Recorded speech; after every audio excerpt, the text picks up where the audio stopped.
प्यार से कहना धाम निरंकार जी, आज इस रूप में यहाँ अलवर में जो इतना सुंदर समागम और सभी महापुरुषों की वाणी को श्रवण करने का मौका हर एक ने लिया। और ये भाव कि ये संसार में जहाँ नम्रता प्यार दिलों को विशाल करके जीना है, किसी से भेदभाव करते हुए ऐसे मन के विचार नहीं बनाने, क्योंकि हर एक में यही परमात्मा का निवास है। हर किसी के भीतर भी बाहर भी ये एक ही है। हर कोई एक समान है, तो कोई जाति ऊंची नहीं, कोई नीची नहीं, कोई रंग का भेदभाव नहीं, कोई खाने पीने के फर्क कल्चर के फर्क से कोई श्रेष्ठ या नीचे नहीं होता। संतों ने हमेशा यही सिखाया और आज भी सत्संग में यही बताया कि कैसे हर कोई अपने जीवन में एक भक्ति मार्ग को चुन सकता है। इस परमात्मा ने तो हर एक के अंदर वो पोटेंशियल दिया है कि हर कोई इस परमात्मा स्वरूप बन सकता है।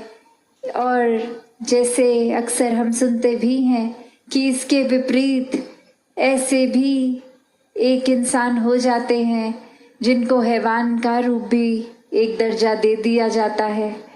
तो वही बात है कि ये इंसान के अंदर वो किस रास्ते जाता है, उस पे डिपेंड करता है कि फरिश्ता बनना है या हैवान बनना है। और जिन्होंने भी इस परमात्मा का सहारा लिया, पहले ब्रह्म ज्ञान से इसको देखकर फिर अपने जीवन में अपनाकर इस तरह एक प्रेमा भक्ति का रास्ता जब लिया, तो वाकई ही सिर्फ इस परमात्मा से एकत्व का रिश्ता नहीं बना, बल्कि पूरे संसार से वो एकत्व का भाव बन गया। और कैसे फिर अपने जीवन में संतों ने यही अपना जीवन खुद जी कर दिखाया कि हम काम काज पढ़ाई लिखाई कुछ भी कर रहे हैं, वो सारे काम करते करते भक्ति को, उन कामों को भी भक्ति बना सकते हैं। जिस पल में परमात्मा को शामिल कर लिया, वो मन के भाव वाक्य ही परमात्मा से मन जुड़ गया, तो हर काम ही जिस पल में परमात्मा शामिल है तो वो भक्ति ही बन जाता है। तो कैसे अपने जीवन को हर पल जिम्मेवारियां निभाते हुए भी घर परिवार समाज की एक भक्ति की जा सकती है। कोई अलग समय निकाल के सिर्फ दिन में कुछ देर, तो फिर तो ये कुछ घंटों के ही भक्त हुए, पर वाकई ही भक्त तो पूरे दिन के लिए, पूरी जिंदगी के लिए भक्त होते हैं। तो एक मन में भी हर एक के वो बात रहे कि कैसे हर एक पल में इस परमात्मा को शामिल करना है। मन का जुड़ाव हर पल परमात्मा से ही बना रहे, और कैसे फिर हर एक से प्यार किया जाए।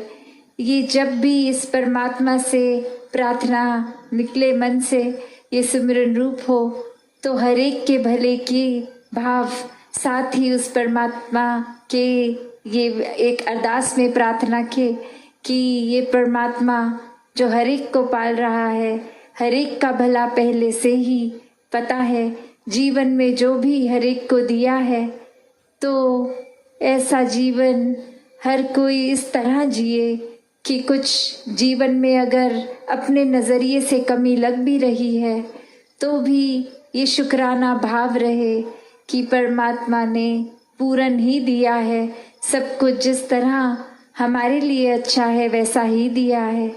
ये शिकायत शिकवे तो कभी भी भक्तों की अवस्था में नहीं होता।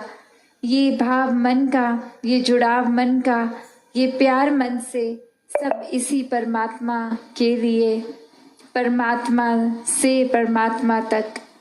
वरना संसार में जिन्होंने अपना रुख इस सच्चाई, इस परमात्मा की ओर नहीं किया, वो तो फिर चिंताओं में ही घिरे रहते हैं।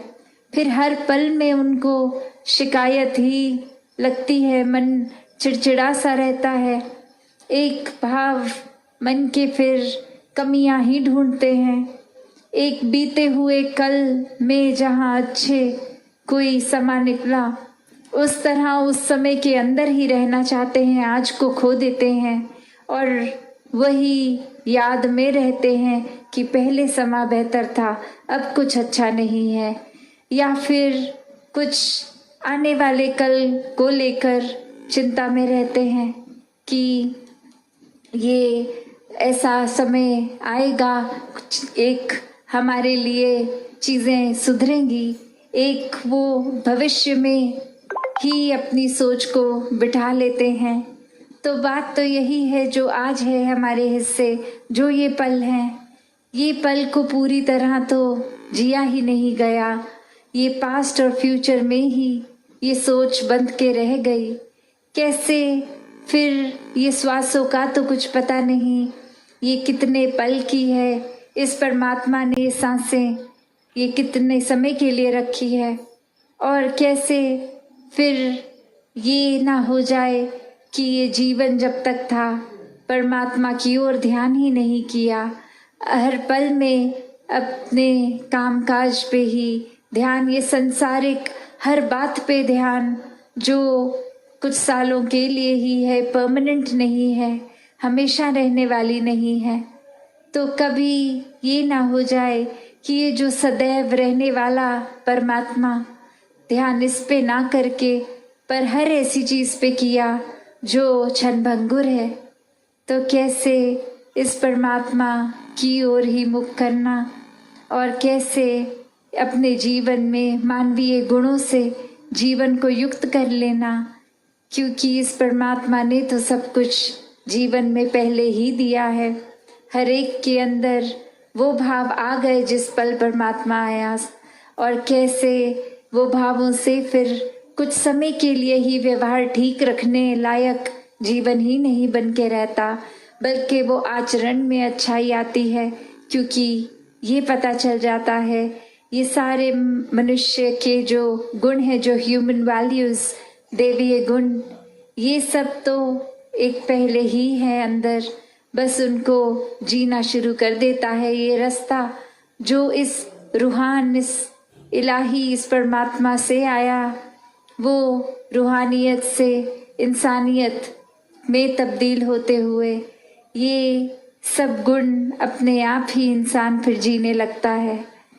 तो कैसे फिर वो बात नहीं कि आज का दिन निकल जाएगा, कल कर लेंगे, एक परमात्मा के दर्शन आज नहीं, सत्संग आज नहीं, कल कर लेंगे।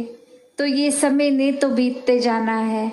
और जैसे बहुत ही खूबसूरती से वो शायर ने भी लिखा कि आज वही कल है जिस कल की तुम चिंता कल कर रहे थे। तो कैसे ये एक हर दिन तो आता जाता है, पर उसको पूरी तरह जीना ही भक्ति है। कैसे इस परमात्मा ने जो पल पल हमें दिए हैं जीवन में, उसको किस तरह से उपयोग में लाना है। क्या इस पल मैं किसी की भलाई के लिए सोच रहा हूँ या किसी को किस तरह नुकसान पहुँचाना है, ऐसे ख्याल दिमाग में चल रहे हैं। हर एक को अपने अंदर झांकना होगा, ये देखना होगा कि ये हमारा मन जब हम खाली बैठते हैं, पहला ख्याल एक पॉजिटिव डायरेक्शन में है या नेगेटिव, क्योंकि जो ख्याल चल पड़ा वो ख्यालों की लड़ी उसी दिशा में रहती है। और वहीं भक्त तो चेतन होते हैं, कहीं गलती से भी ख्याल कुछ नेगेटिविटी पे आ गया, कुछ बुराइयों पे आ गया, तो वहीं उस ख्याल को रोक लेते हैं। वो आगे ये लड़ी कंटिन्यू नहीं होने देते। एक ख्याल से दूसरा ख्याल इस लूप में रहता ही नहीं है। फिर जैसे ही मन में कुछ बुराई आई भी तो उसी समय सुमिरन करके इस परमात्मा से ये क्षमा मांगते हुए बख्शवाते रूप को।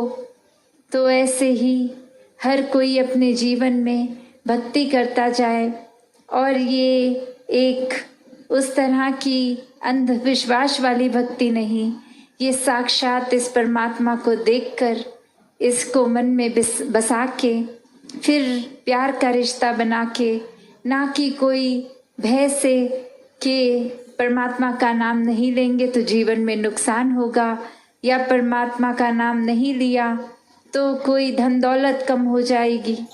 पर सिर्फ और सिर्फ बिना किसी सौदेबाजी के यही भाव मन का हर एक का कि ये प्यार है परमात्मा से, तो जिनसे प्यार होता है उनका एहसास, तो मन में ये सोच ये ख्याल उन्हीं के इर्द गिर्द हर समय घूमते रहते हैं।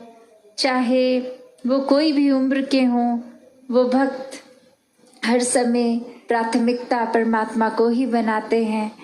तो दासी और समय ना लेके इन्हीं शब्दों से आज्ञा लेगी। सत्संगत जी, धन निरंकार जी।